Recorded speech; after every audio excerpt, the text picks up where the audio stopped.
Welcome to Beyond the Dragon, where we explore indie tabletop role-playing games and their design, to inspire you to play them or take what you like for your own creations. Hi there, my name's Oscar C. Tango. And I'm Sun. We're both tabletop game designers and professional game masters who love TTRPGs. Today we will be discussing CBR plus PNK. Cyber plus Punk is a tabletop RPG for one-shot sessions of cyberpunk action. Player characters are a team of runners, mercs, criminals, activists, and such, living on the edge and running in the shadows of a gritty, ultra-violent world. In each game, you play an entirely new cast of characters making their last run. The game comes in 2 pamphlets or a plain text version, with the plain text clocking in at about 7 pages, including the title. Cyber plus Punk was written by, I might butcher this and I apologize if so, Emmanuel, Emmanuel Mello, and published by the Cabinet of Curiosities, and is $6, although the game at the time of recording is on sale for free and has been for at least 2 months. As for the main engine, Cyber plus Punk is a Forged in the Dark game. This means that players have an approach with points assigned to those approaches that give them a pool of d6 dice. They also have skills that they can use to up to 3 points out of 8 to distribute amongst all the list of skills, adding to their pool of dice when they roll. If they have expertise by taking 3 points into a skill, they may trade a die for something called Edge, which we will touch on later. When rolling dice, players roll a pool of dice and keep the highest unless they have no dice but need to roll, in which case they will roll 2 and keep the lowest. If you roll 2 sixes, you critically success. If you roll a 6, you succeed. 4 to 5 is a partial success, and 1 to 3 is a failure. People unfamiliar with Forged in the Dark, who have heard our videos before, may recognize some similarities to Light and Lumen systems, because Lumen is itself a derivative of Forged in the Dark, in a family tree that is complicated the further you zoom out. The effectiveness of any roll is based on risk and its actual ability to affect things, called threat and effect in this game, respectively. Threat measures how much you might lose, and effect determines how much is accomplished on a favorable roll. Now, that's kind of the main engine. Sun, what are your thoughts on Cyber plus Punk overall? I really appreciate how simple everything has been laid out in terms of the rules. Um, you get a brochure for the GM and a brochure for the player. And sure, there's the plain text document, but really, it's just 2 brochures, and it's a one-shot game. So play it like a one-shot game, play it like a one-pager, because that's what it really is. I like the approaches system, and yes, it is similar to how Lumen works, and so it's a very easy to understand from coming from that. And from my understanding, it is a Fortune in the Dark game, but it is made some slight simplifications to like the original way Blades in the Dark worked off their threat and effect situation, where position is like no longer like a strong mechanical determiner. So yeah, no, I really appreciate how much they packed into 2 brochures. Yeah, no, I really like Cyber plus Punk, and I would really like to have the opportunity to run it someday. This game caused me to have a mild existential crisis on the day of recording. I personally experienced Plato's Allegory of the Cave, so that was fun. But no, I don't know Forged in the Dark beyond Cyber plus Punk. I must preface what I'm about to say with that. This makes me see the appeal of Forged in the Dark instantly. Well, I'm glad this being your first experience made you go, oh, okay, yeah, sure. Because I know we've had conversations outside of the podcast where you're like, yeah, I'm not quite sure. It's not something I want to attempt anytime soon. This game makes So me ignore my distaste for dice pool systems. Oh, that's interesting. It actually makes me think they might even be elegant and reasonable, which is a first. I I want to hear more about this. I guess now or later on. Uh, I now because I don't have any comments on it. Okay, yeah, go ahead. So one of the things I mentioned is that you can trade a die in your pool for something called Edge. I haven't really talked about what Edge does.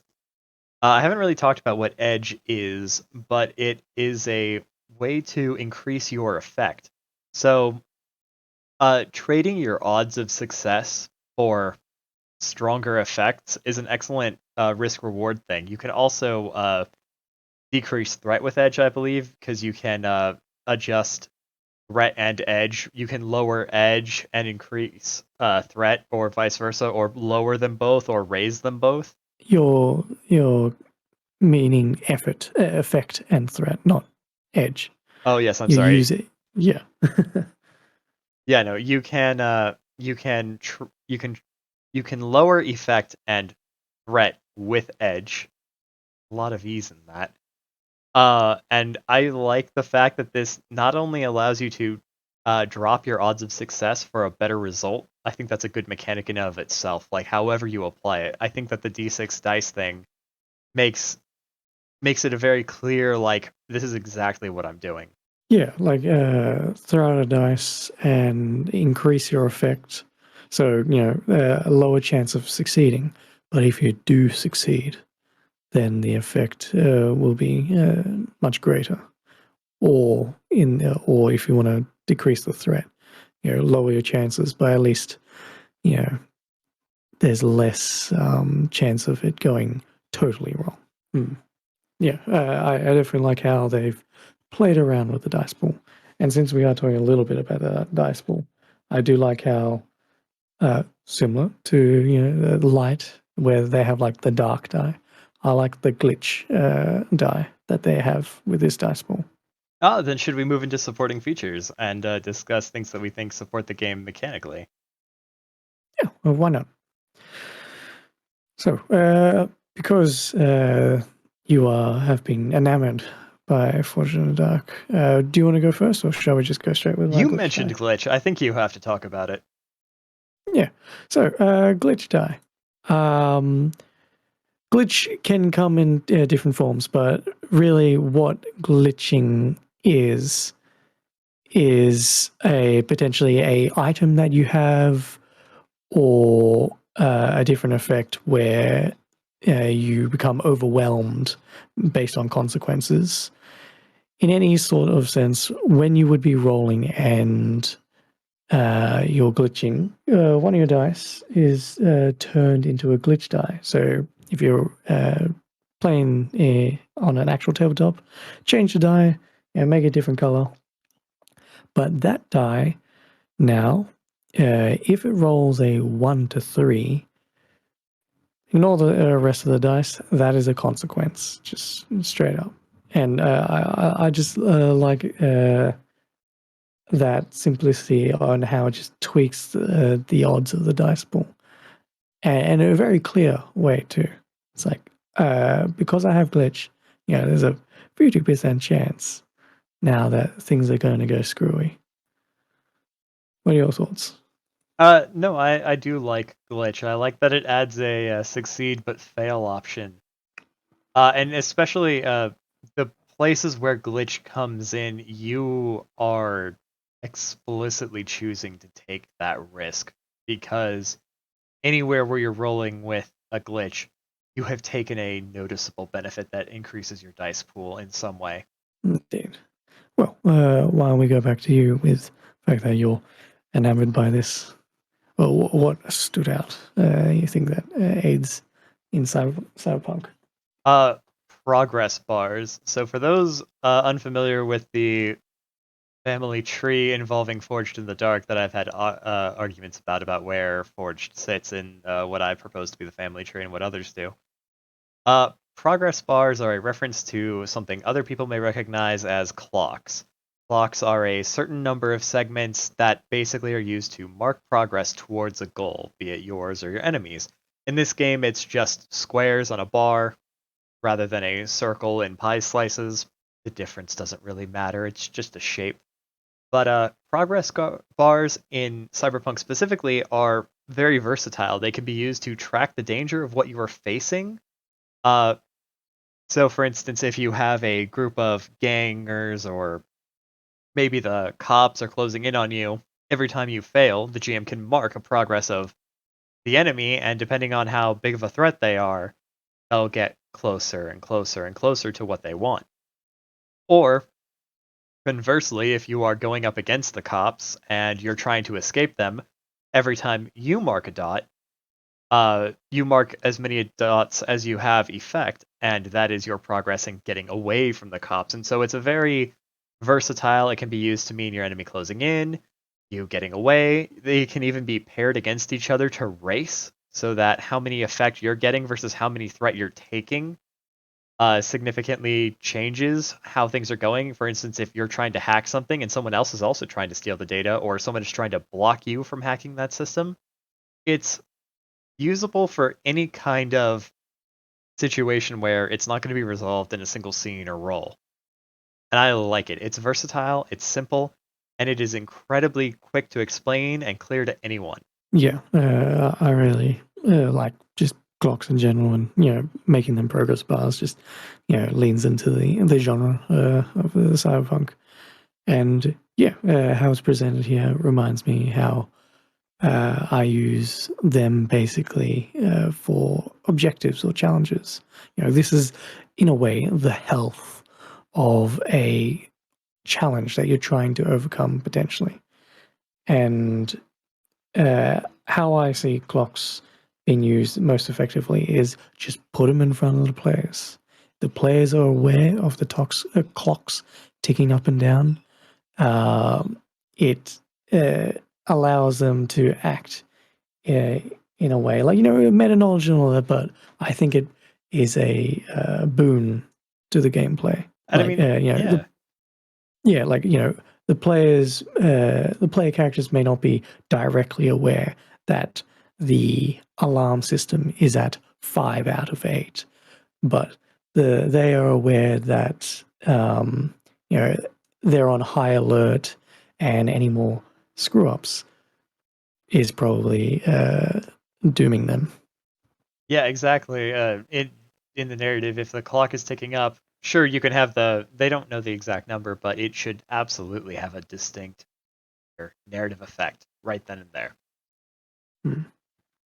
So maybe the cops haven't been called, but internal security is aware, or exactly, like stuff like that. It's a very good thing for, someone does something, success, failure. If someone fails, you have a few ways to apply threat, and you can just look at your players and tick 2 boxes on the clock and then describe what starts happening, and the plot keeps moving. It's great.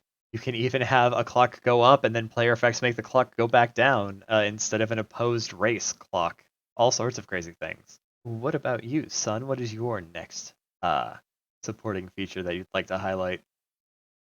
Yes, I was just talking about that, but I realized I muted myself. Yeah. So something that I bring up that is in Blades in the Dark and a lot of other Fortune in the Dark games, flashbacks. For anyone that knows Blades in the Dark, is aware of what flashbacks are, but it definitely aids in this type of game where, you are, scoundrels going about your last mission, and you've planned this out already. You're starting in the middle of the game.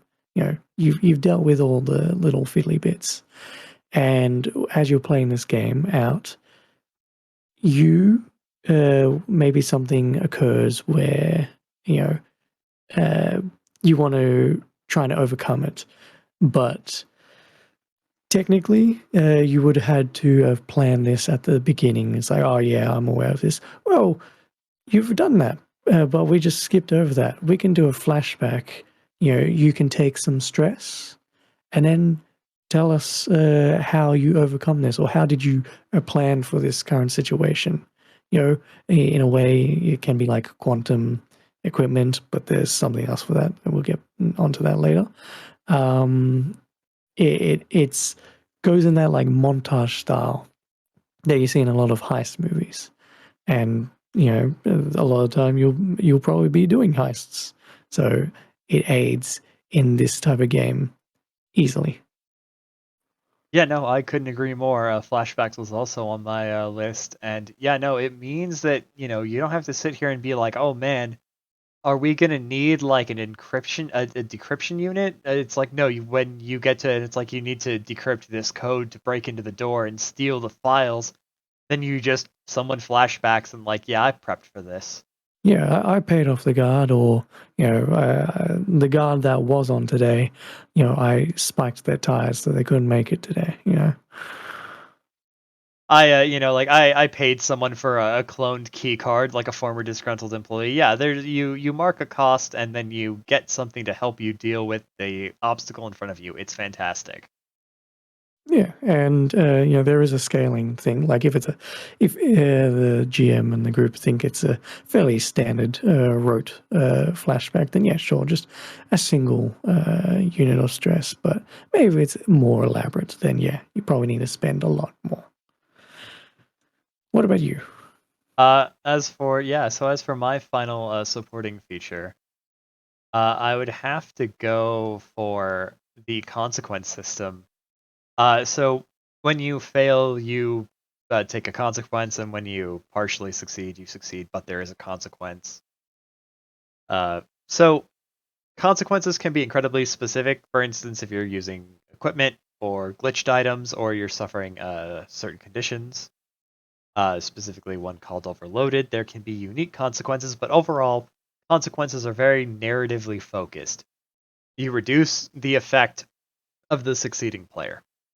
You make them take some harm, which is different from stress, and we'll get into that.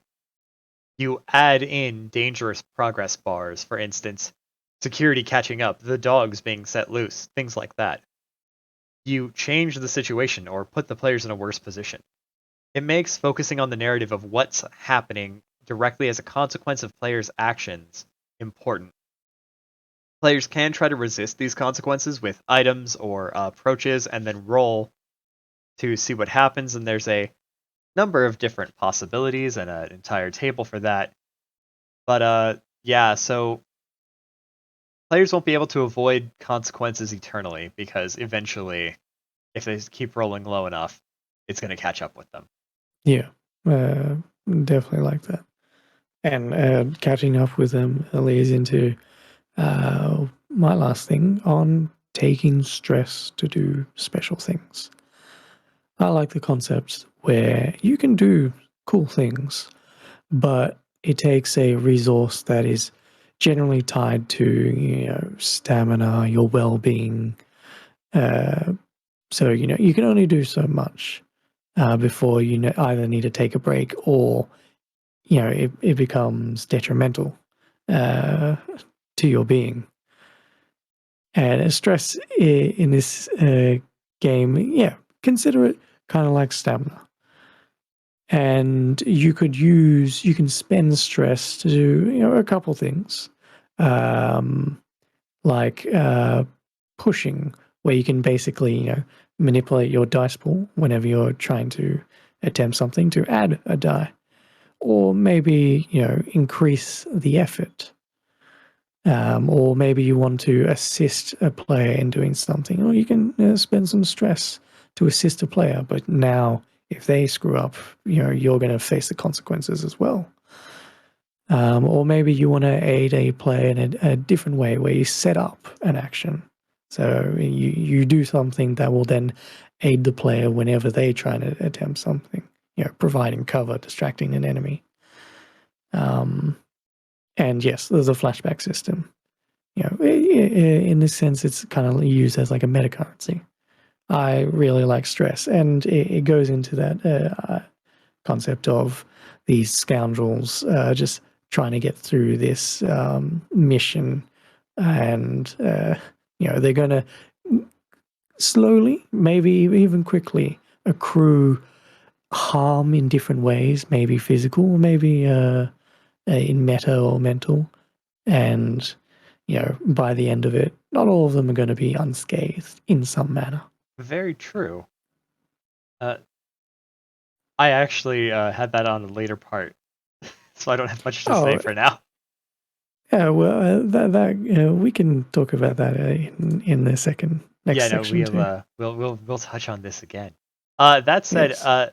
normally this would be the place where we discuss combat. Now I don't know what Sun has on his notes because I don't read his notes before this, but I do not have combat on mine.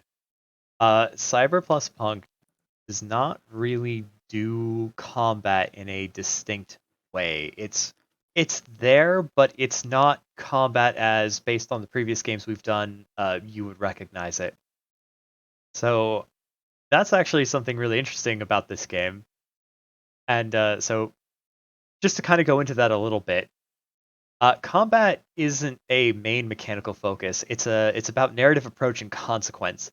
If you are trying to break into a vault and you choose to shoot the guards, that is an option, but you don't then go into tactical grid combat mode where I'm shooting the guards. I rolled a 15 or a 6 or I had, a critical success. Instead, you roll about your approaches and it's about the effect of what happens on your progress for breaking into the vault. So knocking out the guards and stealing their key cards is an approach as opposed to hacking the terminal or cutting through the door or shipping yourself in with a bag of money and a vault. So combat is nothing more than just another approach that isn't special. It doesn't stand out from any other aspect of play in this game. Yeah. There are The yeah, enemies. The enemies are just another obstacle. All obstacles are the same thing. A gate is the same as a guard. A robot with machine guns is the same as a locked door.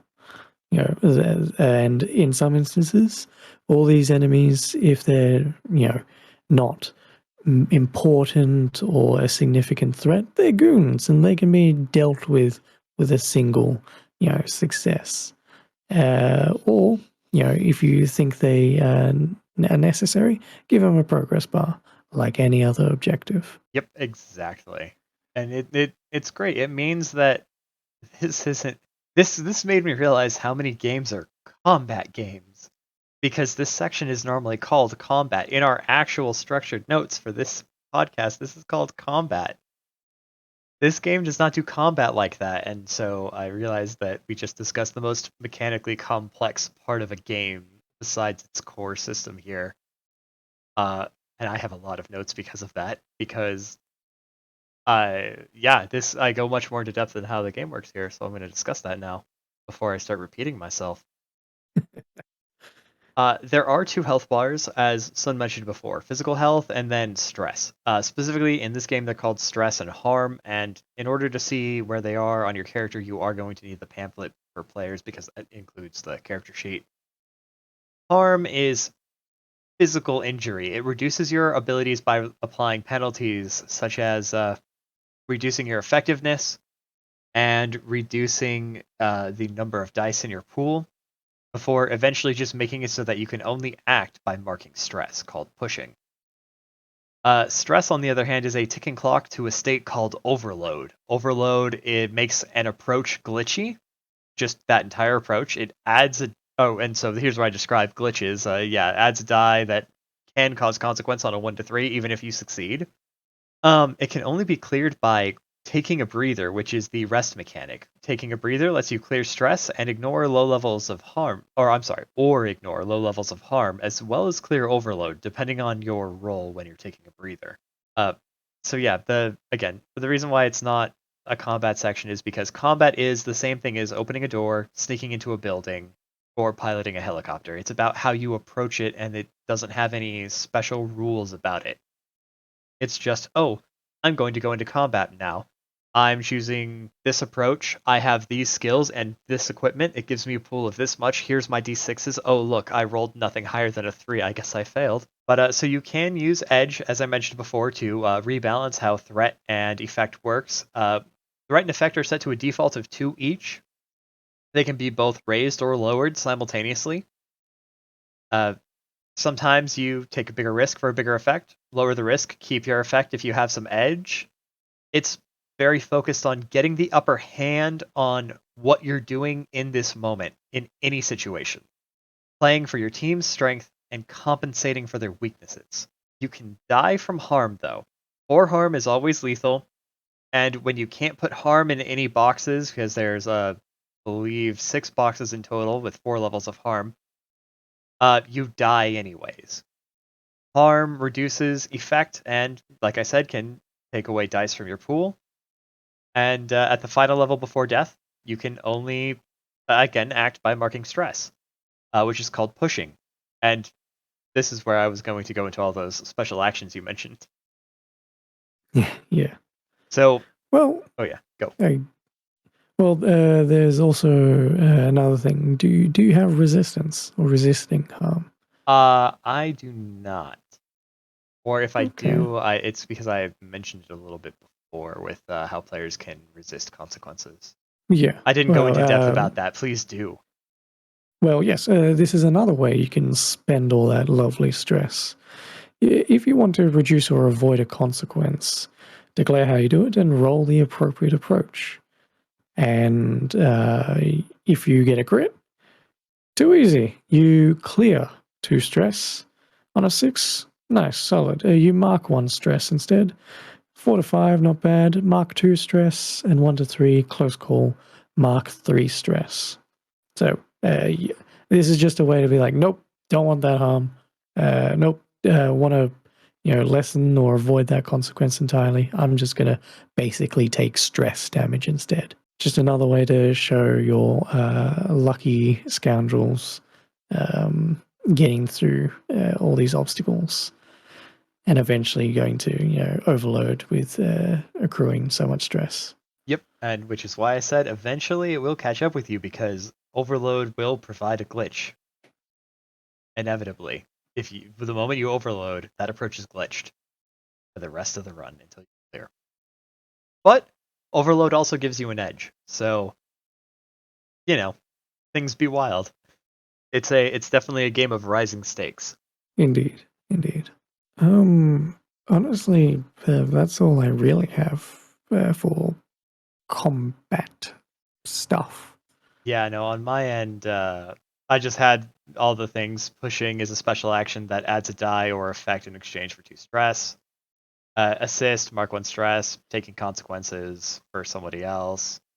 Set up, you give an action roll to you make an action roll to give an edge to anyone's future roll actions.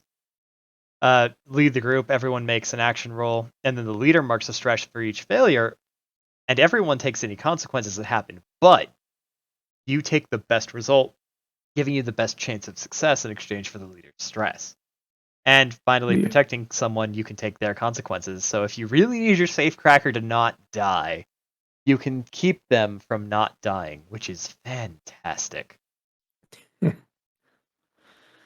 Well, there's another consequence that leads into one thing that I do want to talk about: running out of ammo. But that is not combat. That's more something that I want to bring up in our next section. Then I think it's only fair for you to kick us off if you want to start. So this is more like our standout section, things that just pop out to us.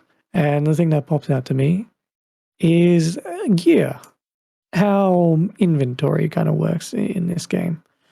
So similar to Flashbacks, where you can be like, oh, well, I've got this or this happened, and I'll take some stress. When you prepare for a run, declare your load. There's 3 types of load. You're either light, normal, or heavy. And light is 1 to 3, normal 4 to 5, and heavy is 6. This is how much gear you can have up to your load. But don't worry, you don't have to pick right now. You can, during the run, now decide what you kind of have on you in the moment. And whatever you picked at the start of the run, your load, that's how much you can pull out, basically. So if you're heavy, have 6.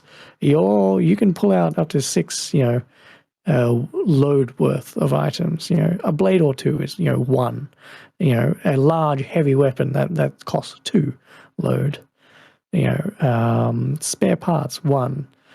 But it does also have a little thing there where, if you're having light load, you can move quickly, go through small spaces, you can blend in as normal, you look conspicuous, ready for trouble. And as a heavy, you move slowly and draw lots of attention because, of course, you have a bunch of crap on you, probably in large duffel bags and the sort. I really like this prescriptive quantum equipment. It's like, I am going to pull this much out of my ass. That's how much I can. I like it. Yeah, no, it is very nice, and I'm glad that you have that as a standout because that is something that I didn't realize that you could just grab it as you went. I thought you had to pick your gear beforehand, so that is on me missing that. Yeah, to me, it says when you prepare for a run, declare your load, and then declare gear on hand by marking on your list up to a number of items equal to your load. And to me, that's where you can just pull it out as you're going, because at the No, start it says absolutely. declare your load. Yeah. For me, Yeah. actually, most of my standouts are things that were on my support thing. Have progress bars again. I really like them, but I'm not going to talk about them a second time. Well, there was one thing that we didn't mention was the what did they call it? Nested bars. So more complex threats might have nested progress bars within progress bars. Oh yes, that's true. And it gave an example in the GM brochure of a basic defense program where there's a firewall, a barrier protocol, traces and blocks intruders, deploys the ICP. But then there's the ICP. So if the firewall ticks up all the way, then the ICP clock starts, the intrusion countermeasure protocol, and attacks the hacker's brain directly. So there's even more complexity you can have with very simple progress bars. I like them because they're versatile. They can be a purely GM tool. They could be a narrative tool with your players seeing what's up. They really are not limited to Forged in the Dark, Apocalypse World Engine, or sorry, I should say Powered by the Apocalypse, or any of those other types of games. They can really work anywhere. You Yeah. can and on so many different time scales, like, oh, once per quest, how well did your players do? Oh, the big bad's plans actually weren't interrupted, or oh, the big bad's plans were set back. Mark the clock. Yeah. And now you see why I wanted to use them for my campaigns with Shadow of the Demon Lord. Yeah, no, progress bars, clocks, they're great. I love them. But on something I actually do want to talk about, I'm aware that approaches are a broader Forged thing and not specific to Cyber Plus Punk, but this is the first Forged game we're talking about, so I really like the idea of approaches. It's very versatile. From what limited amount I've seen, that being Cyber Plus Punk and the other one being Lumen in general, as a descendant of not Cyber Plus Punk, of Forged. It tends to be style is the best word I could think of, but it could also be a bunch of other things. It could be training. So, for instance, you could have a combat approach, a social approach, a tech approach, and then a weird approach. If you're going to be doing some kind of Eldritch space game or something, is the why I say weird. But yeah, so approaches are a very applicable thing in terms of not just necessarily style, but also potential training and like character knowledge, and they can work in broadly any game. And again, you can combining that with the skills system here, it's a fantastic way to be like, okay, what are you good at? These things, roll your dice.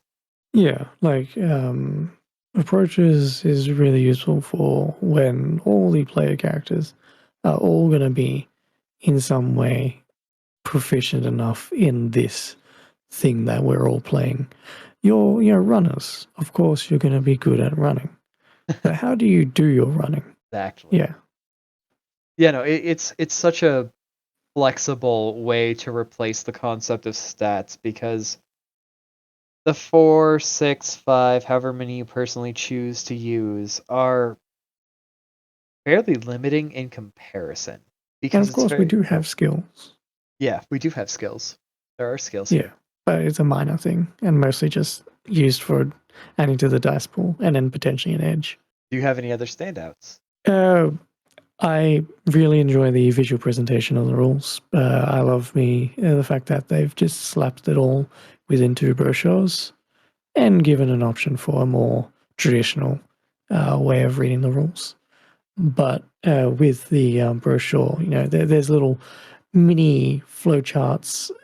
No, I don't want to say flowcharts for the people not seeing the thing, but there's a highlighted section called "Cut to the Action" in there when you're reading the GM section, and then a little yellow line that connects to the next header, where it's like, oh, okay, type of thing. And it's just nice how that they've made the information pop and just look visually pleasant. Oh, that's So, hilarious. That's a criticism of mine. That's fair enough. I can see how it can go too much. I find it incredibly hard to read. I have issues reading in Morkborg, but to me, this is good enough.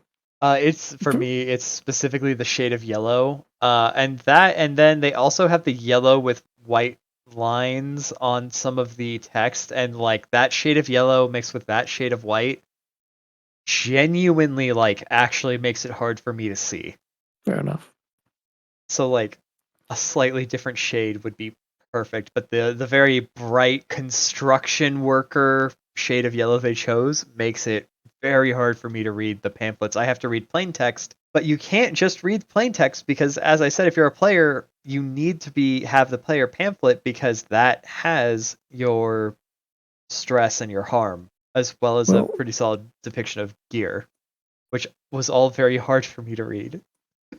There is the low ink player version where it's just a black and white gray version, so you don't get the color. You know what? Entirely true, and I don't have that version. I just have the default in the yellow because I don't print things out. I'm purely electronic at this point. But that's fair. That's a solid counter. But yeah, no, just the exact shade of yellow and white they chose just makes it so I'm like, oh god, I can't read. I can barely see. The last thing I'd point out is just the hunted status. As a runner, you have angles, basically just, why are you running? But there's a status called hunted.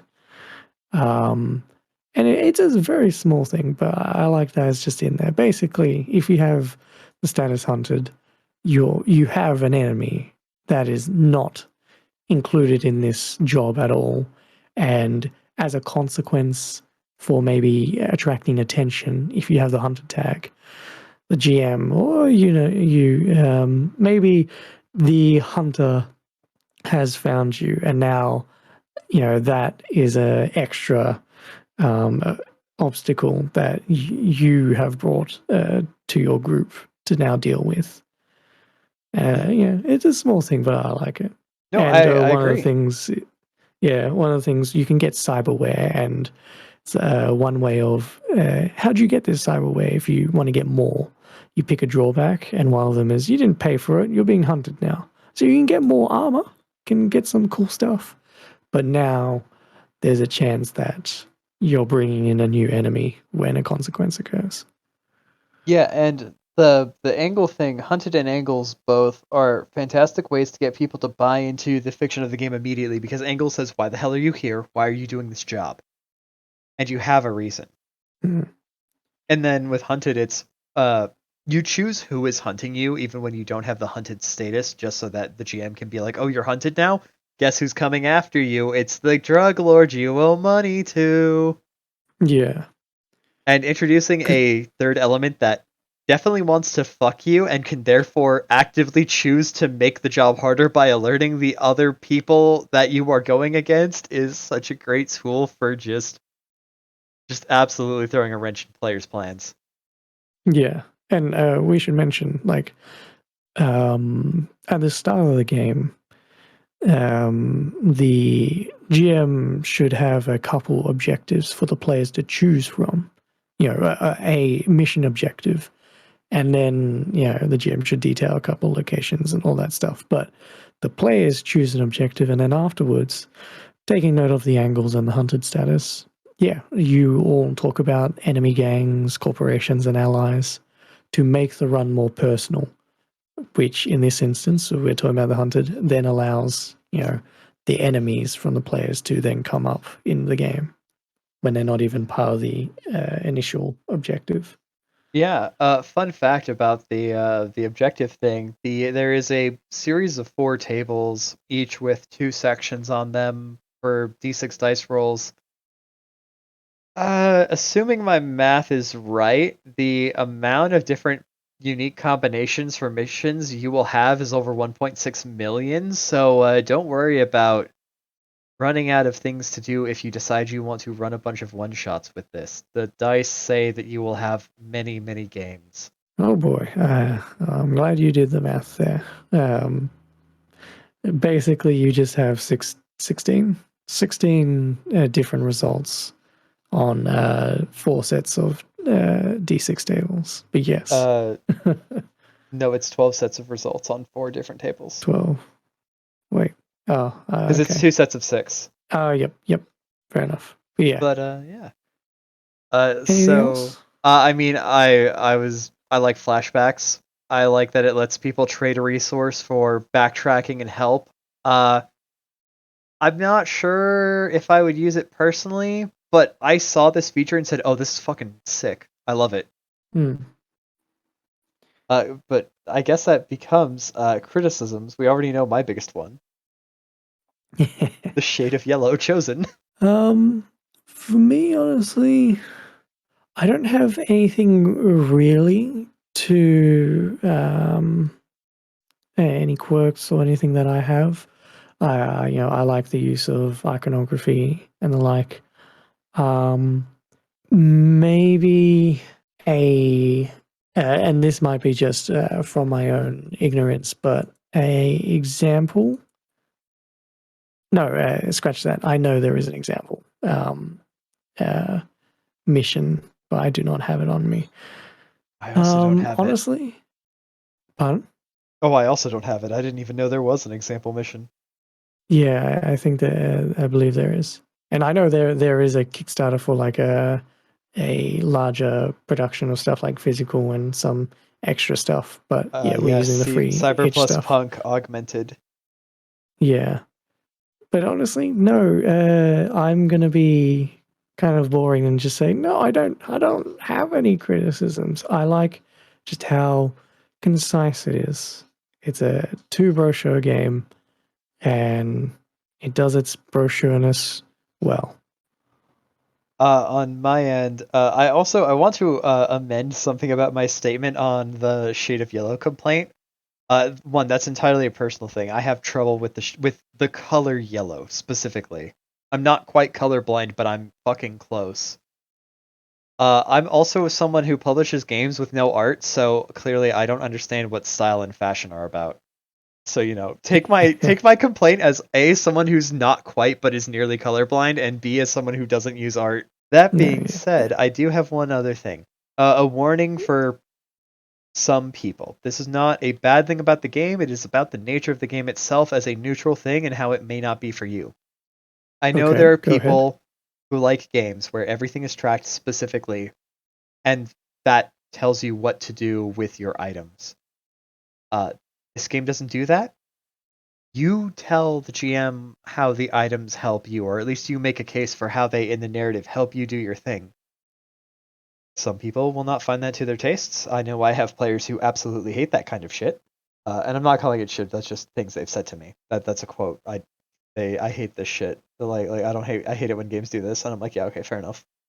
So it's not a criticism, but if you do not like games where you're like, oh, well, I use the blades to, carefully open the letter and, then see what's inside and then gently replace it back, rather than I have a sword, it does 8 damage. This game may not be for you. Yeah. If you come into the idea that you're playing a 1-pager game, hey, this is a one-shot.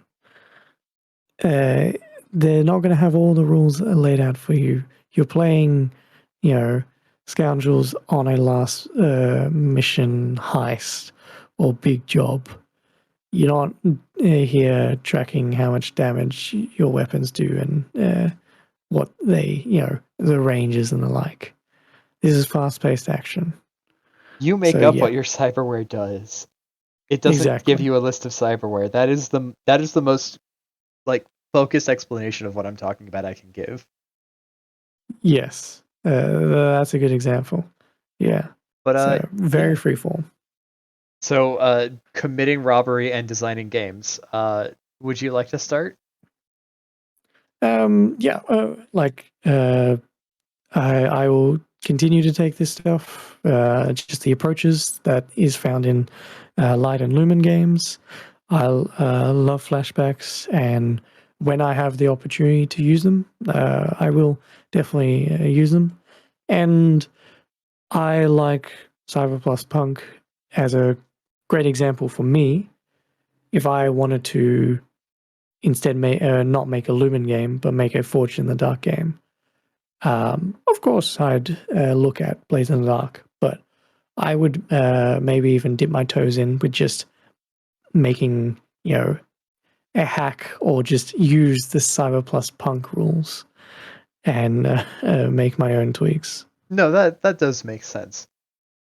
For me, something is normally we talk about like, oh, adventure making. I somewhat ironically think this game making adventures, like pre-made adventures for it, might be slightly against the point of a one-shot game, which is hilarious and something I love. Just I just find that so funny. But one of the other things is that I very much want to I want to play this game not only because it seems really interesting and I like cyberpunk, but also because this game is a very non-intimidating way to get into Blades of the Dark. I don't know anything about Blades in the Dark except that the guild master really likes it. Fucking I know nothing, but I also know that it's a 330 page long book and that a lot of the other games that are similar are also long. Like I think Band of Blades is of a similar length.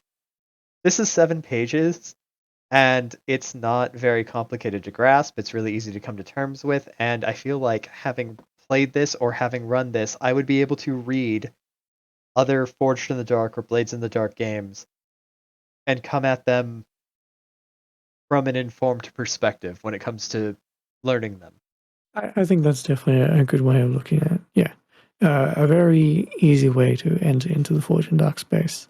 And yeah, Blades and Band Blades in the Dark and Band of Blades, yeah, they're hefty books. And, sure, a lot of the book is for the setting and all that stuff. And in Cyber Plus Punk, yeah, in the GM section, it gives you just some protocols to follow. Make sure that this is a world full of scummy corpo and low tech, privatized low tech, and just neon. Just go play. So yeah, definitely a good entry point. I just checked, and yes, there is a separate page um, made by the creator, a Cyber Plus Punk run, where it's a scenario, introduction scenario to, kind of aid you. And if you pay, you can get some AI generated voice lines for, like a PA system and the like. Oh, that's fun. So that's fun. And that is definitely something I will look at, and just how the creator itself uh, structures a pre-written run. Yeah. For me, in terms of stealing from this game, I only really have one more thing to say: is having read only this, not knowing anything about Forged in the Dark as a broader game series, I have ideas about how to Frankenstein my own game with this. I don't want to give any specifics, because anything I say is abandonware until it's completed. All projects are abandoned until finished.